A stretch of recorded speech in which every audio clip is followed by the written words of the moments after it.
Welcome to this deep dive, custom tailored just for you. Hi, everyone. Today, we're plunging into a stack of sources that, well, they really cover some ground.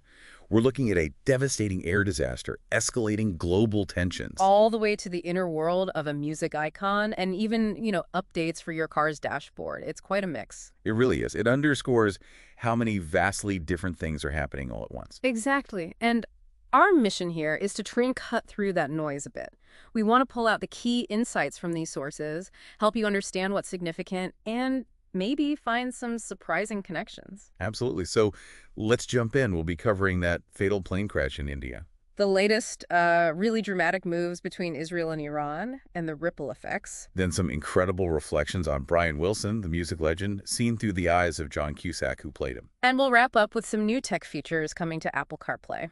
Okay, let's start with a really sobering set of sources, a profound tragedy this week. On Thursday, June 12th, 2025, a passenger plane crashed just moments after takeoff in Ahmedabad, India. It was an Air India flight headed for London. And the impact wasn't just the plane itself, right? The reports say it hit a building on the ground. That's right, a hostel, actually, for doctors at the BJ Medical College and Hospital.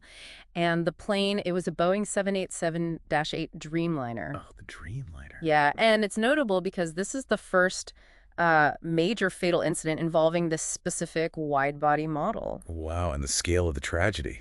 It's just immense. Sources are saying at least 290 people killed in total. Yes, that's combining those on board and those on the ground. If you look just at the flight, 241 fatalities out of 242 people. 241 out of 242, so 230 passengers, 12 crew. Which brings us to that one detail that immediately stands out, the sole survivor from the plane. Vishwash Kumar Ramesh, a British national of Indian origin. And the sources give us his seat number. 11A. 11A, an emergency exit row right near the wing. Which is interesting because I saw a CNN safety analyst quoted saying they were surprised someone there survived this kind of crash. Exactly. Sometimes people talk about the back of the plane being maybe slightly safer in some scenarios, but this just shows how unpredictable these events are. It's not just statistics. And his condition. He's in hospital. Described as not very critical, but possibly dealing with post-traumatic amnesia. There's a quote from a doctor saying his memory is limited. He remembers some kind of noise, then being out and waking up surrounded by the deceased. Just unimaginable. His family back in the UK, in Leicester, they're obviously relieved he survived, but heartbroken about his brother, who was also on the flight and didn't make it. A local MP called his survival nothing short of a miracle. And we have a quote directly from the survivor, published in the Hindustan Times. What did he say? 30 seconds after takeoff, there was a loud noise, and then the plane crashed. It all happened so quickly. Really emphasizes the suddenness. And the impact on the ground at that hostel, equally devastating. Yeah, the crash hit the dining area. The Federation of All India Medical Association reported 50 to 60 students admitted to hospital right away. Goodness. 4 to 5 students missing, 2 or 3 in the ICU, plus relatives of the resident doctors, 3 or 4 missing, and 1 resident's wife tragically found dead. And there was a notable passenger believed to be among the victims too, right? Yes, Vijay Rupani, the former chief minister of Gujarat state. So the investigation, what do we know? Well, it's crucial now. India's Aircraft Accident Investigation Bureau, the AAIB, is leading it. They follow international protocols, ICAO standards. Okay. And investigators from the U.S., the NTSB, and the U.K.'s AAIB are assisting. Boeing has also offered support. Any early leads mentioned? Early reports mention the pilots making a mayday call shortly after takeoff. And of course, recovering the black boxes, the flight data, and cockpit voice recorders is absolutely critical. They hold the key details. And from an aviation safety perspective, takeoff is always highlighted as a risky phase. Yeah, it is. Statistically, takeoff and landing are the most dangerous moments. You've got maximum weight, complex maneuvers close to the ground, lower speeds, high stress on the aircraft structure. And pilot focus is paramount. Absolutely. That's why you have rules like the FAA's sterile cockpit rule, full attention below 10,000 feet. All those factors combined make those initial seconds very vulnerable. And the responses. Boeing CEO canceled his trip to the Paris Air Show. Yes, to focus on this. Offered support. U.S. President Trump also pledged support and made a slightly unusual comment about giving a couple of pointers, but didn't elaborate. Okay. More concretely, Air India's owner, Tata Group, They've pledged significant financial support, euro 1 crore, about $117,000 US to the families of those who died. They'll also cover medical expenses and help rebuild the hostel. Okay. Yeah. Let's take a breath. We need to shift gears quite dramatically now to another major story covered in our sources, the escalation in the Middle East. Right, a very tense situation unfolding. As reported this week, Israel launched strikes on Iran on Friday, June 13th. And Iran responded by launching drones towards Israel. Israel's operation was apparently called Operation Rising Lion. Sources describe it as an unprecedented attack, a preemptive strike focused mainly on Iran's nuclear program. The scale sounds massive. Reports mention 200 fighter jets, including U.S.-made planes like F-35s. Yes, F-35s, F-15s, F-16s, using around 330 munitions, hitting over 100 targets across Iran. And Prime Minister Netanyahu was quoted saying the attack could last many days. Suggesting a sustained campaign, potentially? What were the targets? Highly strategic ones. Iran's main enrichment facility at Natanz was hit, though the IAEA, the nuclear watchdog, later said they detected no radiation increase there. Okay, that's important context. Definitely. Other targets were described as the heart of Iran's ballistic missiles program, senior military leaders, and nuclear scientists. And there were reports of some very high-profile figures killed in Iran. Yes, several key names mentioned. General Hussein Salami, head of the Revolutionary Guard, Major General Mohammad Bagheri, Iran's highest-ranking military officer, and Ali Shamkhani. Shamkhani. He was quite prominent, wasn't he? Former national security chief involved in diplomacy? That's him. Aide to the supreme leader, represented Iran in talks with Saudi Arabia, reportedly replaced mid-last year, but still a major figure. And sources also mentioned 6 nuclear scientists killed. So clearly aiming to disrupt command and expertise. It seems so. And it puts the focus squarely back on Iran's nuclear program. The sources reiterate the controversy: is it peaceful or for weapons? The IAEA has raised concerns. Repeatedly, accusations of breaching non-proliferation agreements. And critically, Iran has gone beyond the limits of the 2015 deal, the JCPOA. They're enriching uranium up to 60%. And they have quite a stockpile now. Around 408 kilograms of that 60% enriched uranium. Now, according to IAEA metrics mentioned in the sources, that amount, if enriched further to weapons grade, it's potentially enough for 9 nuclear weapons. That capability is the core concern. But striking these facilities is notoriously difficult, right? Yeah. Because they're hardened, buried deep underground. Extremely difficult. Special concrete deep burial fordo is reportedly half a mile deep, complex tunnels. Makes conventional bombing very challenging. Destroying the program entirely via airstrikes alone is seen as, well, maybe impossible. So after the Israeli strikes, Iran retaliated. Yes, launching over 100 drones towards Israeli territory. Israel's military said they were intercepting them outside their airspace, expecting, quote, difficult hours. Jordan also reported intercepting drones and missiles in its airspace. What's the U.S. position in all this? Secretary of State Marco Rubio was very clear. The U.S. was not involved, did not assist Israel strikes. Priority 1 is protecting U.S. forces. He did note Israel framed it as self-defense. And President Trump? Publicly, he aimed to avoid full-scale war. Reports say he urged Netanyahu not to attack just days before, on Monday. But after the strike happened, his comments were a bit ambiguous, suggesting it might blow talks, but could also maybe force a deal. And the U.S. had already taken some precautions. Yes, earlier in the week, they withdrew non-essential personnel diplomats, military families from some Middle East locations, citing heightened regional tensions. How did the rest of the world react? Widespread alarm, generally.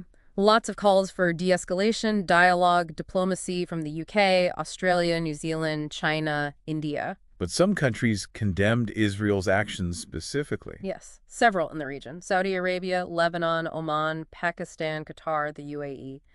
India stated it's monitoring closely, especially the nuclear sites, and maintains friendly ties with both sides.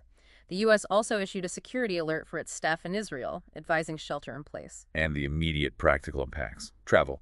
Airspace. Significant disruption. Israel, Iran, Jordan all temporarily closed their airspace. Ben Gurion Airport stopped departures and landings. Airlines like Emirates canceled flights across the region. And the economic fallout, always a key indicator. Swift and global. Oil and gold prices shot up.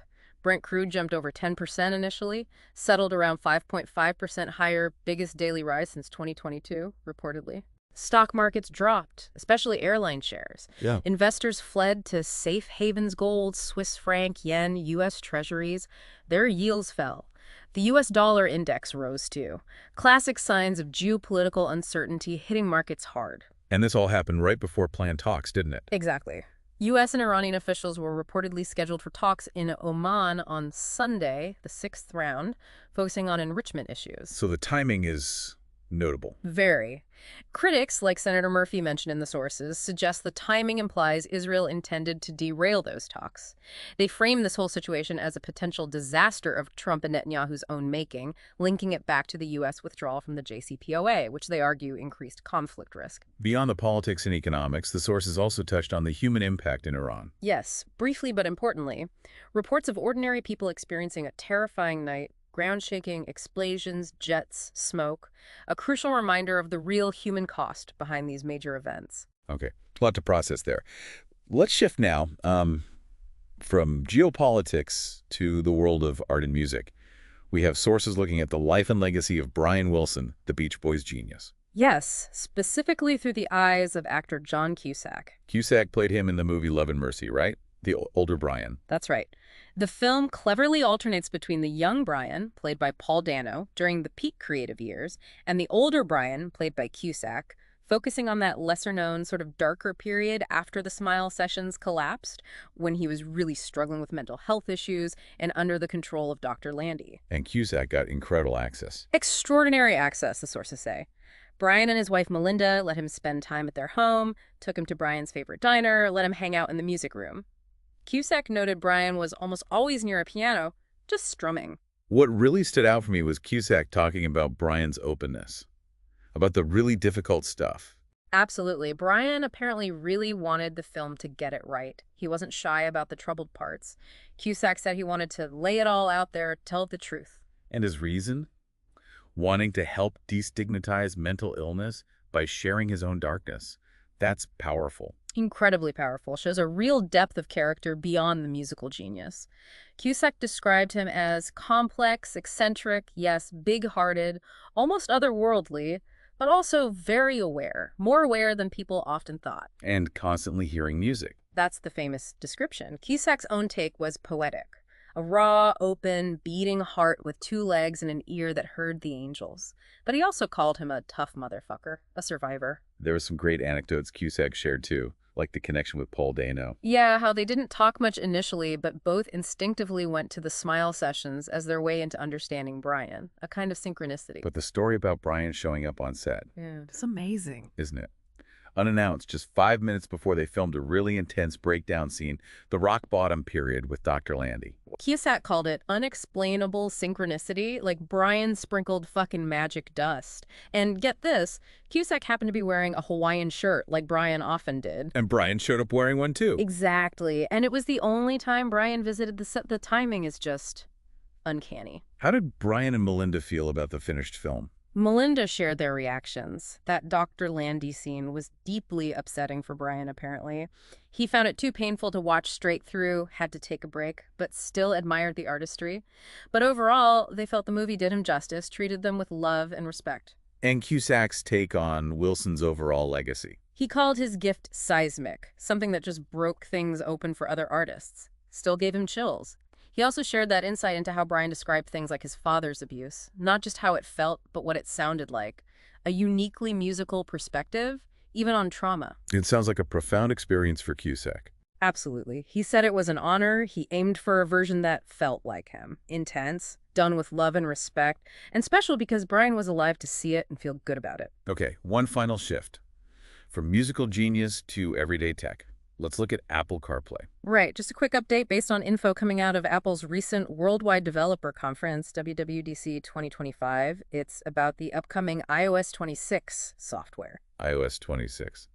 That brings other changes too, right? Things like live activities on the dashboard, maybe. Yeah, sources mention things like a new liquid glass design aesthetic, live activities, a new widget screen, updates to messages, multi-touch and maps, even playing videos via AirPlay when parked. Lots going on. But the specific CarPlay update we're focusing on is Smart Display Zoom.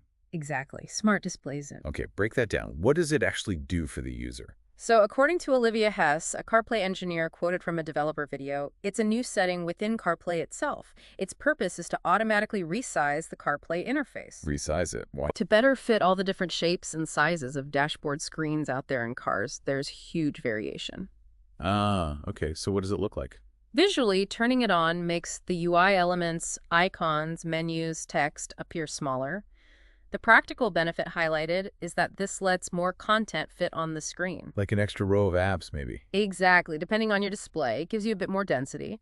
And it's configurable right in the CarPlay settings menu on your phone when it's connected. When can people expect this? It requires iOS 26. Developer beta is out now, public beta probably next month, and the general release usually lands around September. It should work on iPhone 11 and newer models. Interesting. It sounds like it addresses something users have maybe wanted, more customization. Yeah, comments in the sources definitely point to users wanting more control, like changing the sidebar apps or icon layout. This smart display zoom doesn't give full control, but it does offer a basic level of scaling, acknowledging that desire to tailor the interface a bit more. Wow. Okay, so quite a journey today. We went from the sheer awful tragedy of that plane crash, the miracle of one survivor, Through the high-stakes tension of the Middle East conflict, its strategic implications, the global economic jitters, then into the deeply personal world of Brian Wilson, his struggles, his genius, how art reflects life. and finally landing on a practical tech update, literally changing the size of icons on your car's dashboard. It really shows the incredible range of things happening all at once. It does, and diving deep lets us see those threads, doesn't it? That specific seat number, 11A. The precise percentage of uranium enrichment, 60%. Or the uncanny timing of Brian Wilson appearing on set. Even just a tech feature adjusting icon size. Those details add so much texture to the big picture. We hope this deep dive has given you some new insights, a richer understanding beyond just the headlines. Absolutely, and maybe something to think about as you navigate all this information. We saw how huge events like that crash or the conflict have such deeply personal impacts, and at the same time, something intensely personal like Brian Wilson's life and art can have a massive seismic effect on global culture. And even tech seems to be pushing toward